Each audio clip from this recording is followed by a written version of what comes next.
Welcome to Tea Talk. I'm your girl Nanka Nicole as we sip and spill the tea. Today we're going to be talking about mental health. Hi there, and welcome to Tea Talk with your host Naimka Nicole. Subscribe, like, and share.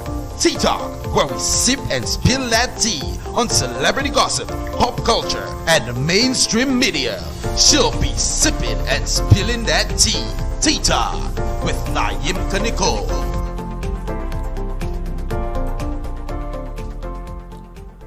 Welcome and happy Friday. I am here again at Trends. Oh yes, I am back and my makeup is intact and everything is together. So, if you want to know how to reach Trends, it's www.trends.com and it is spelled www.trenzradio.com. You can also follow them on Instagram at Trends Radio Toronto.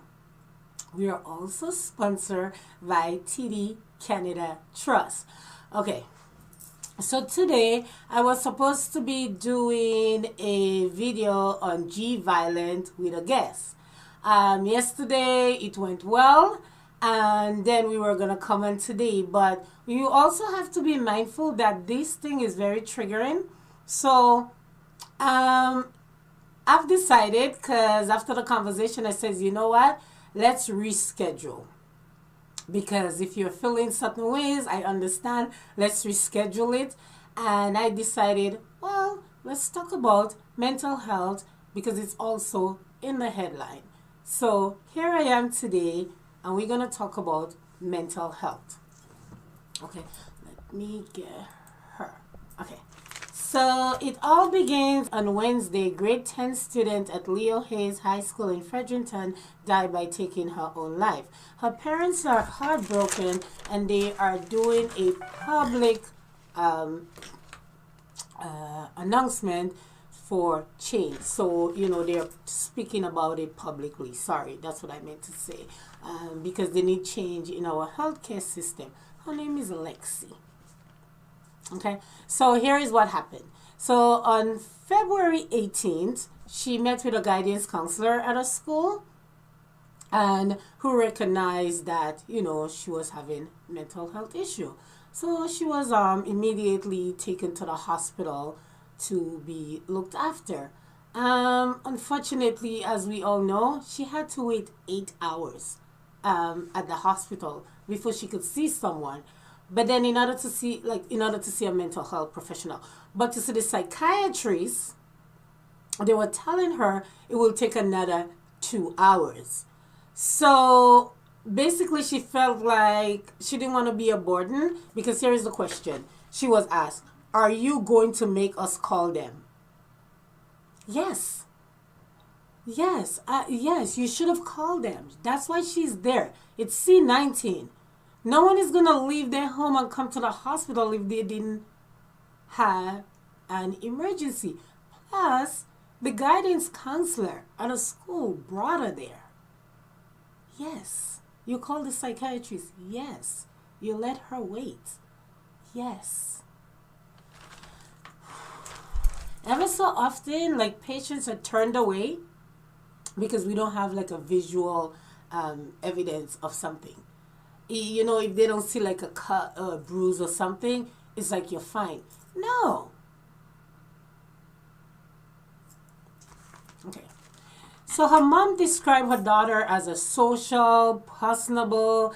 She was an athlete, very smart. She was a hard-working and a perfectionist. So she even said, like, if there's a test, she basically wants like 100. Okay, and if there's a bonus to it, she wants more than 100. So she was amazing student. You know, her father said he started seeing signs of depression in Lexi last summer. She was sleeping, spending more time in her room, showing less excitement, even playing her game, like her softball. She didn't care. Like you know, it was just like so hard for her. And ever so often we have to really pay attention, because these are some of the signs. And normally we like, oh, they're teenagers. No, but sometimes we have to ask, like, this is serious. Because when I remember when COVID just started and everything was just, last February, it was hard. It was extremely hard. And I had to step in and ask questions. And I had to step in and be like, nope, let's go on a walk. Let's talk about it. What do you need? Like, I had to change everything. I'm like, listen, no. We're not going to sleep all day. We're not going to just act like nothing is happening and staying on the phone. No, we're going to walk. I had to force out of the house. Let's do it. Sometimes, and it's hard because teenagers, as we know, they're voiceless at times. That's all I need to say. They're voiceless at times. Yes, they do have a voice, but sometimes they feel voiceless. There's a stigma. They're already feeling judged. So sometimes to open up and express how they're feeling, it's hard. They don't want to be seen as nothing else, so they keep up this brave face and suffer in silence. And we as parents, we have to be on it, It's just unfortunate. And I'm not saying her parents wasn't on it. Just listen to the story because there's more to it. But I'm just saying in general, because ever too often, we already know 1 in 5 people suffer mental health illness here in Canada. Okay? So last November, she took some pills. She became scared and then she called 911. She also saw a psychiatrist that night who referred her to a mental health person. And like I said, no one had called. That's back then. So her dad said they had to pay for private counseling. That's heavy, He also said he believed she suffered in silence for years, but put on a brave face. And he says he realized when she started doing a project on depression. And that can be true, because sometimes our kids do suffer, and when there is a project, if we pay much attention, we'll know and we'll understand. I run my anti-bullying program of my son doing a project, and I develop it into something. Yeah, he ended up winning the award. So, so the dad says in grade 6 and 7, she did a project on depression. And this is what he says. I don't know if she considered herself depressed then, but I think she was aware of this situation. Doing the project would help her cope with the issue or give her a better understanding of what she may be thinking or feeling. Depression is a silent killer, and we have to pay attention. And people often tend to make joke and always tend to call people the C word. Again, another word I cannot say here, so just work with me, Oh, she this, she that, oh, he this, he that. You have to be careful. That's why people don't reach out for help. Because when they reach out for help, there is this thing that they get, so they pull back. And they don't want to say anything to anybody because there's this judgment. And if one day they do something that doesn't seem right, there you go with the stigma. People, the labeling. And we have to understand mental health doesn't have a color, doesn't have a race, doesn't have social status. It doesn't matter. It's not like, oh, the poor people or the this people or the that people. No. No. It's universal. Okay? This is a human issue. Okay? You know what I'm saying?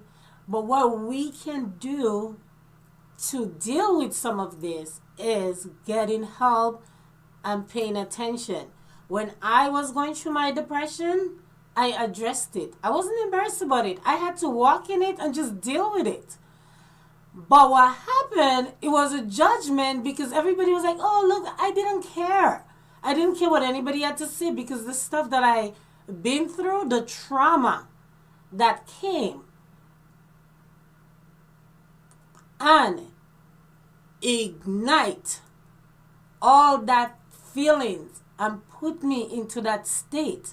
You got to understand, sometimes things happen that get you there. You don't just stay sometimes and sit down. I understand the seasonal depression. I understand certain things. You know, the weather change, you have the blues and stuff. But it can also something traumatic that happens. And just the way, like, dealing with it, it can be hard. It can be a breakup. It can be losing your job. It can be a debt in a family. It can be anything that could just... So you have to be able to get the support and take care of yourself. And if you have to be selfish, be selfish. Because sometimes people be like, oh, what's wrong? You don't want to talk. You know? No, leave people alone and give them time. Time to cope. We all need time to cope, people. And cope is to combine other people's experiences. I am not perfect, but I'm just here to deliver, because I've been through things myself and I've seen things myself. And, you know, we can only support each other and help each other out the best way we can. But what do you do if someone is suffering with mental health? Honestly, call the police. Call for help. No, seriously, they're going to hate you after. They're going to be mad. That's okay. You call the police. 911. We need them help. Because if you don't, and something later happen, you may not be able to live with the consequences. I would rather you be mad at me than I have to moan forever. Yeah. That's all. But anyways, as we're moving on, her mom also believed the pandemic, of course. Mom also believed the pandemic, like she spent a lot of time on the phone with her friends. She does FaceTime, this and that, but not being able to go out. Like the isolation, just being in your room, like just things have changed. And it, like, what can we do? What are the answers? What are we putting in place for these type of things? I mean, come on. Let's look at some of the facts here, okay?